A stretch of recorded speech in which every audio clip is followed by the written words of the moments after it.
way shaqadeena ugu horeysa waxaanu ka bilaabi doonaa halkan software-keenu naqaano SAM baynu iman doonaa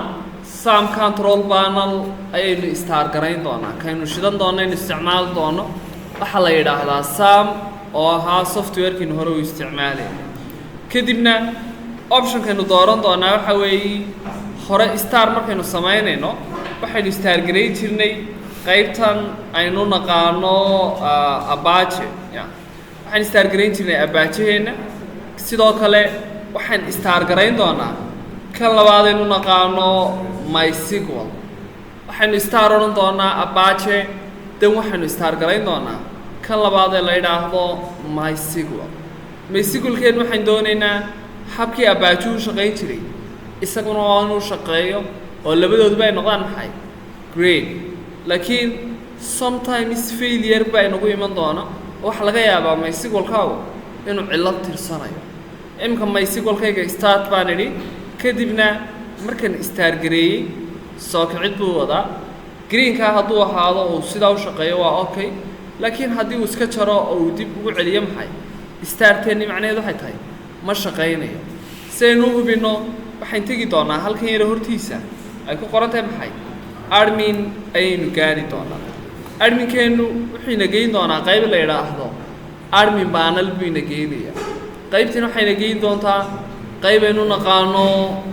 admin bay ina geynaysaa marka halkan waxay noo soo kacaya qaybtan sare haddaynu arkayno link yaroo la yiraahdo localhost php my admin baa soo baxaysa marka intan waxa u dhigantaa port number-kii hore aynu isticmaalaynay ee localhost ahaa 2.80/php my admin intaas ay qabanaysaa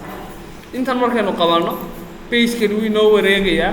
kadibna waxayna tusi doonaa database-keeni iyo halkaynu ka gaari karno ayayna tusi doonaa waxaanu isticmaalay localhost 2.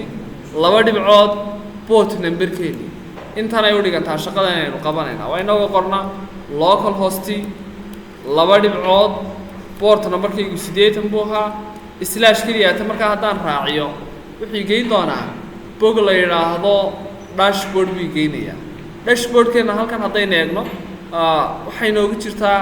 qayb la yiraahdo maxay php my admin ayay ugu jirtaa halkan haddii aan sii kili gareeyo halkan wuxuu tusi doonaa databases-kayga xogaheena ama database-yada inoo diyaarsan dhinacan waxayna tusaa wixii database-kan ayuu halkan side-kan inoo soo dhigaa marka haddii doonayna database inaynu samaysano waxaynu isticmaali karnaa structured query language-kii SQL-kii baan isticmaali karaa oo waxaan u sheegi doonaa habkii database loo samayn jiray ee ahaan jiray create database then database-ka magaciisa haddii kale waxaynu doorbidi doonaa option la yiraahdo new baan odhan doonaa database aan u abuurto waxaan tegi doonaa anigu new kadibna waxaan sheegi doonaa magaca database-kayga tusaale ahaan waxaan noola baxay ngum ayaan u bixiyey magaca database-kayga marka kan waa database name-kayga waxaan u bixiyey new generation university morning baan u bixiyey intan markaan sameeyey waxaan idhi waxaad ii samaysaa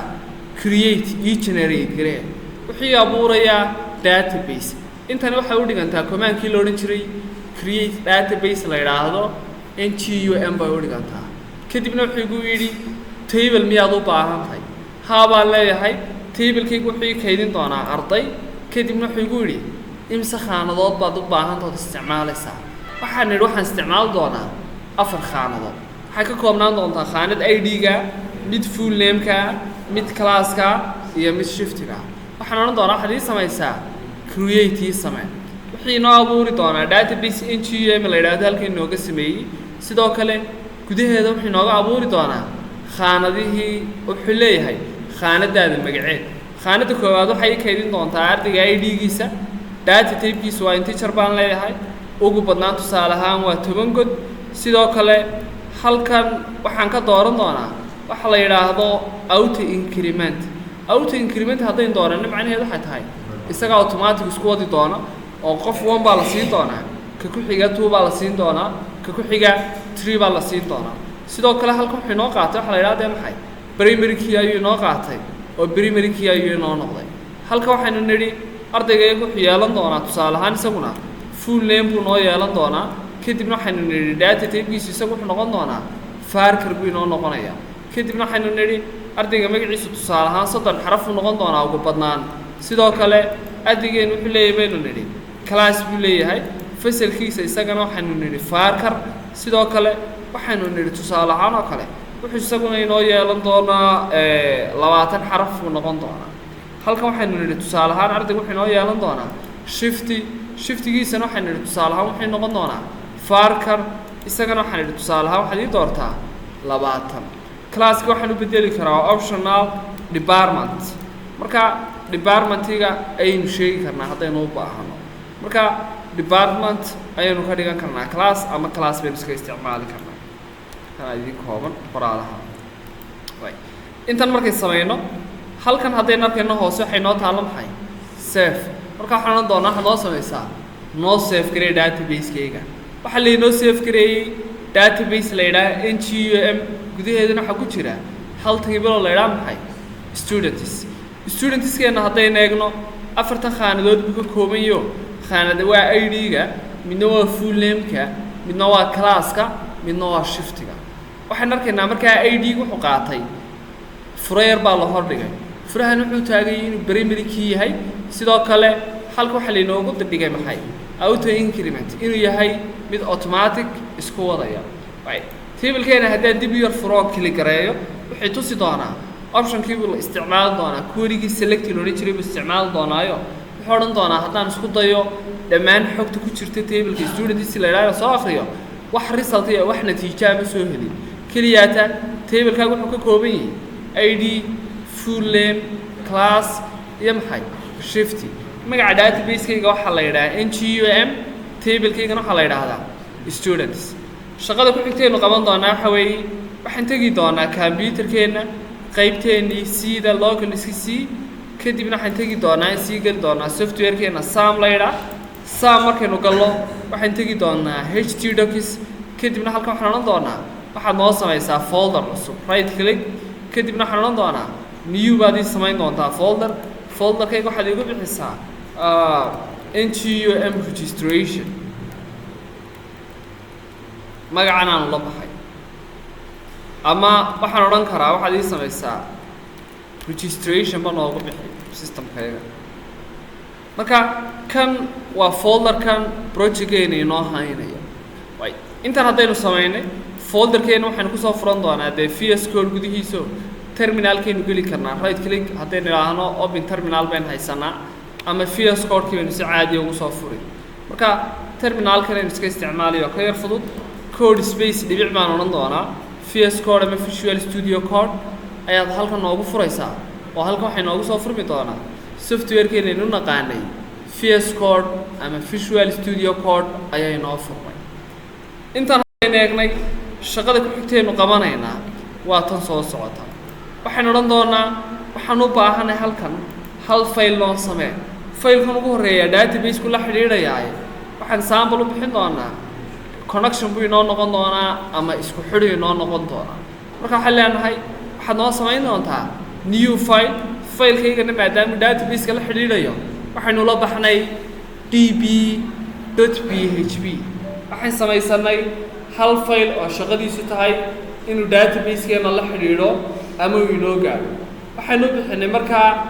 db.php baynu bixinay file-kan waxaynu weydiin doonaa in database-keena iyo php-deenu isgaadhayaan ayaynu ka waraysanay si aynu shaqadan u weydiino waxaynu odhan doonaa halkan waxaad noo samaysaa php noo fur sidoo kale halkan hoose waxaynu ka xidhan doonaa php baynu xidhanaynaa waxaynu soo furanay php waxaynu xidhnay sidoo kale maxay php baynu xidhnay intan haddaynu qabannay waxaynu odhan doonaa waxaad noo samaysaa isku xidh baad noo samayn doontaa connection baad noo samaynaysaa connectionkeenu wuxuu noqon doonaa baynu nidhi new mysqli ama new mysql buu noqon doonaa marka mysqli mta capital baynu ka dhigi doonaa si aynu database-keena u gaadhno waxaynu nidhaahnaa waxaan isticmaalaynaa local host ayuu isticmaalayay database-kaygu sidoo kale wax userna mu weydiin oo userkiisa waxaa la yidhaahdaa root waa default user passwordkiisu wuxuu noqon doonaa maxay empty dash password database-kayga magaciisuna wuxuu ahaa mid la yidhaahdo ngum buu ahaa marka kan waa magacii database-kayga halkanna waa passwordkaygii waa inaanan password isticmaalayn halkan waa username-kaygii oo ahaa userka defaultiga ama automatiga oo root la yidhaahdo halkan waxay sheegaysaa local host inaan isticmaalayo intaan markaan samayno waxaanu hubin doonaa connectionkeeno waxaan leenahay haddii connectionkayaga uu jiro constructor baynu isticmaali doonaayo haddii uu jiro connecting error haddii ay wax qaldan yihiin shaqadan soo socota noo sheega haddii connectionkayaga wax ka qaldan yihiin print waxaad noo soo daabici doontaa halka uu connectionkayaga kaga jiro errorku baad noo soo daabici doontaa waxaad noo soo daabici doontaa bayn leenahay systemka haddii connectionkayaga wax qaldani ku jiro halka connection errorku ka jiro halka iskaxinku ka qaldan yahay haddii kale else waxaad noo samaysaa waxaad nagu tidhaahdaa connectionkaaguu shaqaynayaayo print waxaan odhan doonaa connection is success is working by knowledge uu shaqaynaya intaan haddaynu eegno waynu save garaysan doonaa markaa intaan haddaynu eegno waynu save garaysan doonaa failkeena waxaynu loo baxnay db.php waxaanu inoogu jiraa folder la ydhaa maxay registration marka intanunba intaynu browserka soo furno halkan sare kanaan iman doonaa kadibna waxaan odhan doonaa local host 2 dhibcood port numberkayga 80 la ydhaha markaad joogtid waxaad igeysaa folderka la ydhaha maxay registration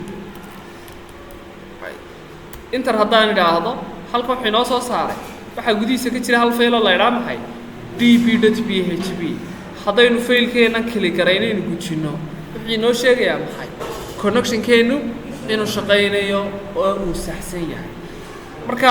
waxaa laga yaabaa inaynu qaladaad galno qaladaadka waxaa ka mid a ka warrama haddii magaca database-kaygu ngum buu ahaa ngun aan ka dhigon qaldamo kadibna aan seef gareeyo magacii baa iga qaldamay halkii m-ta ahayd ayaa waxaan ka dhigay maxay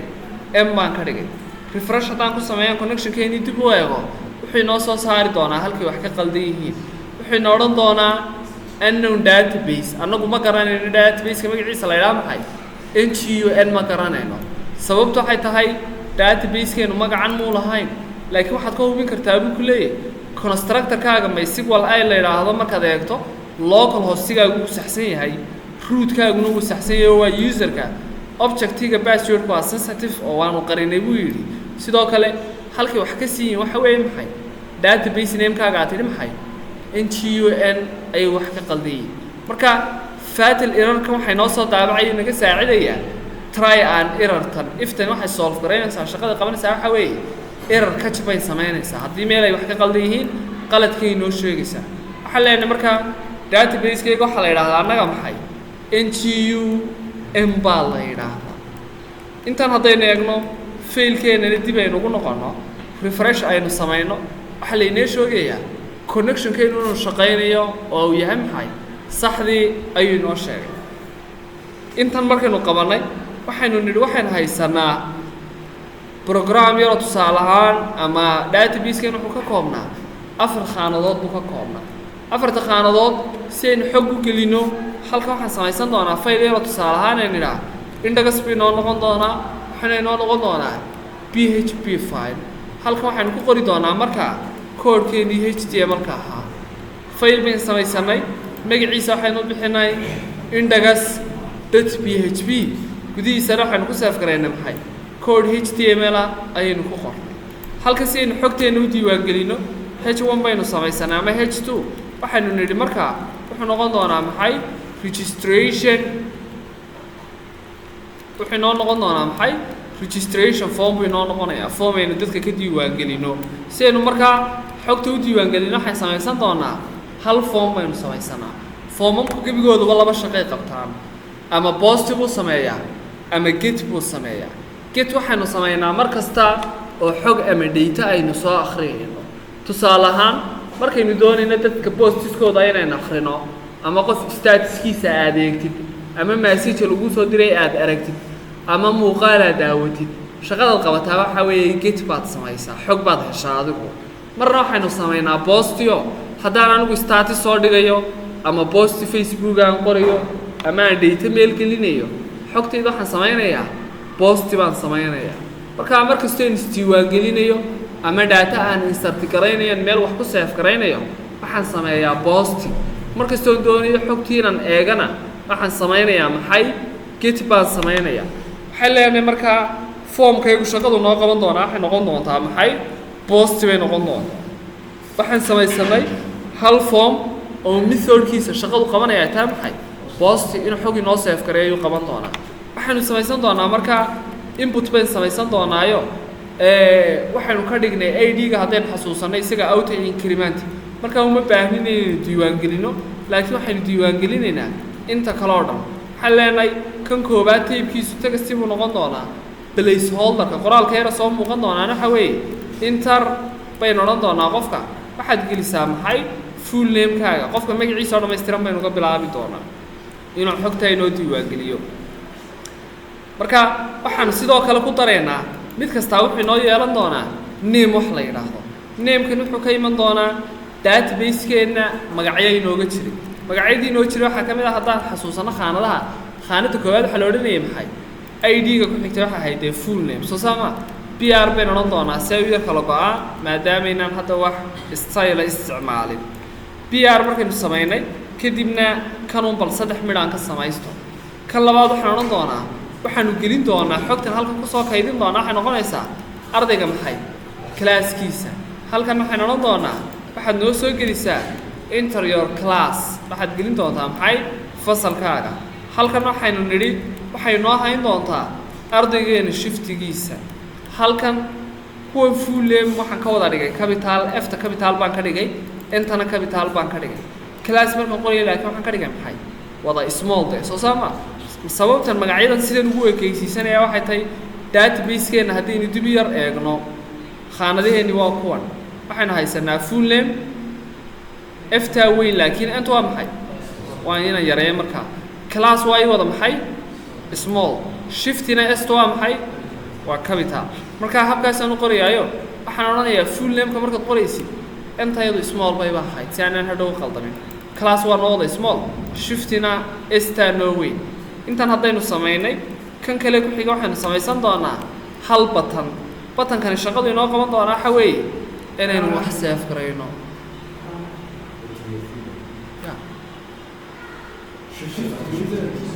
shift yes qoraalka placeholderka okay way waxaan odhan doonaa waxaad gelisaa shift dooro bayn leenahay way hal batan bayn samaynay oo la yidhaahdo maxay save iyadana magac baynu u bixinaynaa magaceeda waxaan odhan doonaa tusaale ahaan namekeedu wuxuu noo noqon doonaa xogta dee kii SQL-kaynu ku xasuusan karnaaye database markaynu xog gelina maxaynu isticmaalnaa insert baynu isticmaalaynaa type bay yeelan doontaa sida kuwan horo taybkeedu iyadu wuxuu noo noqon doonaa text noqon maayee wuxuu noqonayaa mid xog gudbinaysa marka shayga xogta gudbinaya waxaynu nidhaahnaa submit baynu nidhaahnaa submit waxaynu naqaanaa shay kastoo xog gudbinaya ama save garaynaya intaan haddaynu save garaysano halkan faylkeeniina dib aynu u eegno oo nidhaahno ballatus db.php waan ka yar masixi doonaa kadibna inter baan idhi wixii soo saaray markaa waxaad gelisaa magacaaga oo dhammaystiran waxaan idhi waxaa la yidhaahdaa maxamed aamiin jaamac wuxuu gu yihi classkaygu IT shiftigayga waxaan tusaale ahaan oo kale afternoon kadibna waxaan sameeyey maxay save baan idhi save haddaan idhaahdo wax shaqo oo dhacday ma jiro wuu ismasaxay waxna inoomu save garay si haddaba shaqadeennu u save gareeyo halkan sare formka waxaa inoogu jira waxa la yidhaahdo action buu qaataa formkeena halkan sare haddaynu eegno wuxuu qaataa shaqo la yidhaha maxay action ficilka dhacaya muxuu yahay marka waxaan ku xidhan doonaa hal fayl oo la yidhaahdo action.php baan samaysanayaa waxaan odhan doonaa faylkaygan wuxuu la shaqayn doonaa fayl magaciisa la yidhaha maxay action.php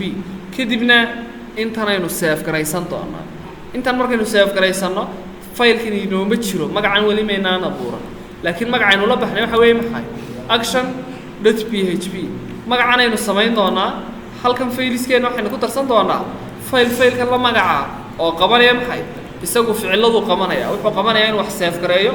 inuu update gareeyo inuu delete gareeyo inuu xogta soo helo shaqadaas uu qaban doona marka waxaan leenahay waxaad noo samaysaa action.php noo samee kadibna php baynu xidhi xaaji furan doonaa dan waynu xidhan doonaa intaan haddaynu qabanno waxaynu odhan doonaa marka koobaad include waxay la shaqaynaysaa php deednani faylkani macnihii fayl kaluu la shaqaynaya fayl kalu ku xidhan yahay shaqo wadaag noqonaya marka kani wuxuu la shaqayn doonaa horta wuxuu eegayaa connectionku inuu shaqaynayo wuxuu marka koowaad la shaqayn doonaa faylkan isku xidhka inoo haya la idhaha maxay db.php ayuu inoo hubinayaa kadibna waxay leenahay connectionka markuu hubiyo shaqadan qaban doonaa waxa weeye if haddii qofkan systemka soo gelaya isagu set uu doonayo inuu xog save gareeyo hadduu doonayo shaqada noo qaban doontaa waa kan hadduu qofku doonayo inuu xog save gareeyo waxaad noo samayn doontaan posti baad noo samaynaysaa waxaad noo samayn doontaan $_posti capital baynu qoraynaa postiga waxaynu nidhi markastoo aynu xog save garaynayno posti baynu isticmaalaynaa halkan markaa waxaan ku qorayaa indexkeena haddaynu xasuusanno waxaynu nidhi qofku markuu xogta save garayn doono batanka save la yidhaahdo eenu haysanay halkan nooga jira magaceeda waxaa la yidhaahdaa haddaynu arkayno insert baa la yidhaahdaa batankeena yare waxay noo save garaynaya magaciisa waxaan u bixinay maxay insert marka waxaynu odhan doonaa haddii qofku uu doonayo inuu xog meesha soo geliyo hadduu insert soo taabto shaqada noo dhici doontaa sidanay noqonaysaa shaqaday noo dhici doontaa habkan soo socotay noqonaysaa waxaan leenahay waxaanu haysanaa kow khaanadda ugu horeysa waxaad noo gelin doontaa full name-ka ardayga magaciisaad gelin doontaa full name-keenu wuxuu la mid noqon doonaa inagoo samaynay posti inagoo xog soo gelinay xogteennana waxaynu gelin doonaa meesha la yidhaahdo maxay isla full name baynu gelinaynaa kan waa variable xogtan ii hayaan waxa weeye valuegii ama variable-kii kale ka abuurnaa ee iga samaysnaa gudaha html-kayga html-kayga waxaa iga samaysnaa markaa hal valuega koowaad muxuu lahaa full name ka ku xigaana muxuu lahaa class marka waxaan leeyahay xogta la soo gelinaya hadday tahay full name-ka sidanaad noo qaban doontaa khaanada labaadna waxaad noo gelin doontaa bay leenahay classkayguna wuxuu la mid noqon doonaa qofka ama userkaygu hadduu doonayo xog inuu soo posti gareeyo waxaad noo soo heli doontaa waxaa noogu jira maxay class baad noo soo helaysaa sidoo kale waxayn leenahay xogteena shiftiga noogu jirtaa iyaduna waxay noo noqon doontaa xogtu qofku soo posti garayn doono variable-ka waxaa noogu jiri doonaa wixii qofku uu soo geliyo ama uu soo posti gareeyo ee uu inoo keeno khaanadda la ydhaa maxay shifti wixii shifti aad soo geliso waxaa lagu wareejin doonaa isla variable-ka la yidhaahdo maxay shifti baana loogu wareejin doonaa intaan haddayn samaynay waxay leenahay waxaad noo samaysaa weydiin SQL-ka waxaynu odhan jirnay structured query language baynu odhan jirnay marka waxaynu eegaynaa query-geenu qaabkee buu shaqaynayaa si aynu shaqaysiino waxaynu qori doonaa structure la yidhaha query variable bayn samaysan doonaa query-geenu wuxuu la mid noqon doonaa habka caadiga ah markaynu doonayno xog inaynu insert garayno database-ka waxaynu odhan jirnay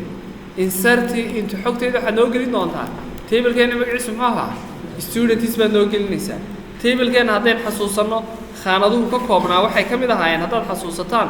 kow khaanadi waxay noo kaydin doontaa full name-ka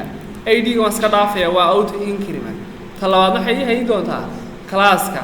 ta saddexaadna waxay ii hayn doontaa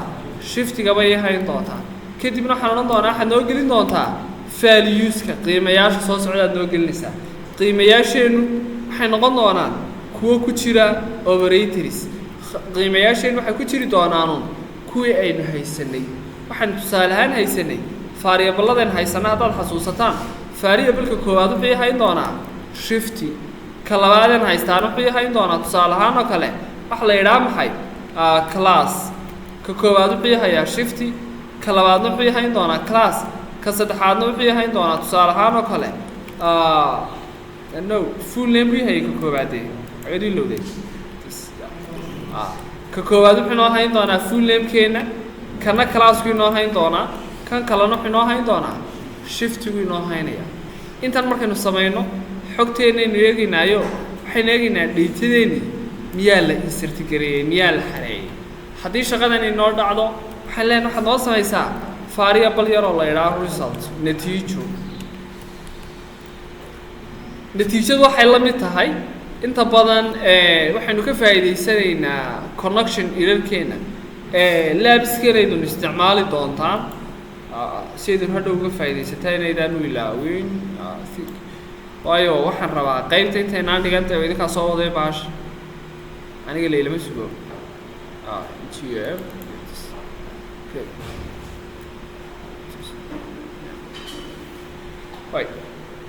laabkeenad isticmaali doontaan inaad adeegsan doontaa waa kuwan courskii o dhan waa kuwan oo idin diyaarsan yihiin marka khaanaduhu bay inoo kala duwan wax dhiba iyagana ha u arkina markaa waad iska isticmaali karaysaa marka query-gii bay samaynay xogteennii baan soo insert garaynay xogteenna markaa waxaan samaysan doonaa variable natiijada ii haya kadibna waxaan odhan doonaa waxaad hubin doontaa connection query-gii baad hubin doontaa in query-geeni sidii saxda ahaa u shaqaynaya baad noo hubin doontaa marka variable-kan result yaan samaysanaynaa shaqadu inoo qabanaya waxay tahay wuxuu inoo eegi doonaa horta connection-keennii buu eegi doonaa connection-keenna qolaata eegi maaye connection-keenna wuxuu eegi doonaa isla query-ga weydiintaynu samaynay weydiinteennuna waxay ku jirtaa variable-ka la yidhaha maxay query waayo SQL-ka ahaa maxay structure query language query-gu markaa waa weydiin waa amarkaynu dirnay waxaynu dalbanayna wuxuu ahaa in xog laynoo insert gareeyo ayaynu dalbanay marka xogteenna la insert garaynayo waxaan leenahay waxaad noo hubin doontaan maxay query-gaygana noo hubinaysaa waxaan leenahay markaa haddii query-gu saxsan yahay if haddii natiijo saxa la helo haddii natiijadu sax noqoto waxaad na odhan doontaan print waxaad noo soo daabacdaa new data inserted xog cusub baa la geliyey dee ama saved hadba kaad koobi karto haddii kale waxay leenahay waxaad samaynaysaa if waxa la malaabo lahayd maxay de else haddii kale waxaad noo soo daabici doontaan erarku halku ka jiro marka waxaan dalban doonaa habkeennii hore erarkeennii ma dalban doonaayo waxaan odhan doonaa waxaan u baahanay maxay connection error de halkeebuu qaladku ka jiraa variable-ka kon la yidhaahdeen isticmaalaynana ha ilaawine waxaynu ka soo inherit garaynay waxaynu ka soo dhaxalnay failkeenna la yidhaha maxay db.php waayo waxaynu nidhi actionku wuxuu la shaqaynayaa failka la yidhaha maxay db.php db-na waxay nooga abuurnaa variable la yidhaha maxay con marka connectionkii buu hubinayaa indagaskuna wuxuu la shaqaynayaa haddii qofku safe taabtaba shaqada waxay ku dhici doontaa actionkuna wuxuu eegayaa xogtanaynu soo gelinay khaanada koowaad ma soo gelinay buu inaga eegi doonaa full name-ka ta labaadna ma gelinay classka ta saddexaadna ma gelinay maxay shiftiga markaa wuxuu hubin doonaa query-gayga database-ka ee SQL-ku inuu saxsan yahay iyo inuu qaldan yahay buu eegayaa haddii uu saxsan yahay xogteena uu geyn doonaa hadduu qaldan yahayna waxaa laynoo sheegi doonaa halkii wax ka qaldan yihiin aynu dib ugu yar noqono kadibna aynu nidhaahno ka waran haddaad refresh noo samayso keligii baan refresh samayn si aan xog hore u submit garayn kadibna waxaan leeyahay ardaygayga waxaa la yidhaha maxamed aamiin afternoon iyo it kadibna safe baynu nidhi waxaa laynagu yidhi connectionku waa uu shaqaynayaa